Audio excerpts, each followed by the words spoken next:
Salve, salve, rapaziada. Tamo junto. Direktorat Tindak Pidana Tertentu, Ditipiter, Polri membongkar praktik produksi oli palsu di kawasan Gresik dan Sidoarjo, Jawa Timur. Total ada 5 tersangka yang ditangkap dalam pengungkapan kasus ini. Dirtipditer Bareskrim Polri, Brigjen Hersadwi Rusdiono mengatakan pengungkapan ini dilakukan pada 24 Mei 2023 lalu. Kelima tersangka yang ditangkap itu berinisial A, AK, FN, Al alias Tom, dan AW alias Jerry. Mereka memiliki peran yang berbeda-beda. Di mana, kata Hersadwi, tersangka A, AK, dan FN merupakan pemilik dari usaha produksi oli palsu tersebut.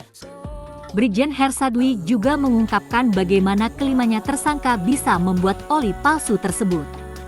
Laboratorium tersebut digunakan untuk melakukan uji kadar pembuatan oli palsu. Proses pembuatan juga salah satunya dilakukan di sana. Terkait dari mana kelima tersangka memperoleh bahan baku pembuatan oli palsu tersebut, polisi masih melakukan pendalaman. Dia mengatakan praktik pemalsuan oli kendaraan tersebut akan berdampak ke berbagai pihak. Di antaranya pemilik merek yang dipalsukan dan konsumen pemilik kendaraan bermotor.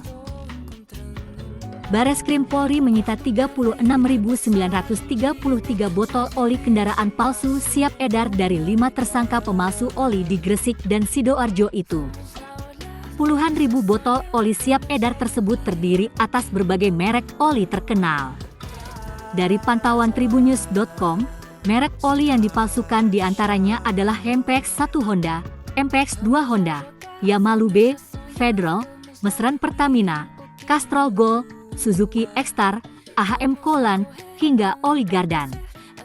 Botol kemasan hingga tutup botolnya pun dibuat semirip mungkin dari merek aslinya agar tidak terlihat jika oli yang mereka edarkan palsu.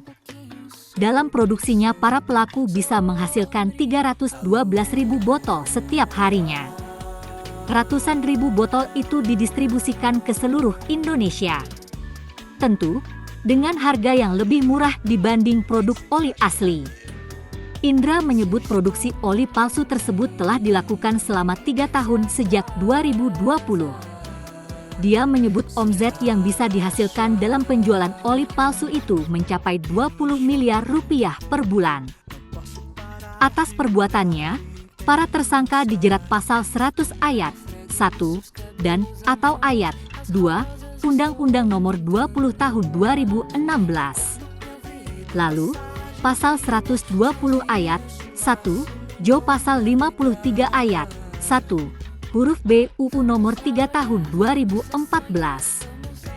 Kemudian, pasal 62 ayat 1 Jo pasal 8 ayat 1 huruf A dan D Undang-Undang Nomor 8 Tahun 1999 serta pasal 382 bis KUHP Jo pasal 55 dengan ancaman maksimal 5 tahun penjara.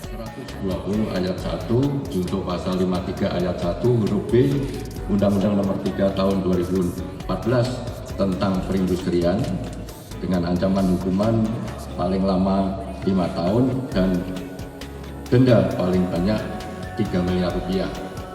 Sekian pasal berikutnya yang kami persangkakan, yaitu pasal 62 ayat 1 junto pasal 8 ayat 1 huruf A dan D Undang-Undang Nomor 8 Tahun 1999 tentang perlindungan konsumen dengan ancaman hukuman penjara paling lama 5 tahun dan pidana denda paling banyak 2 miliar rupiah.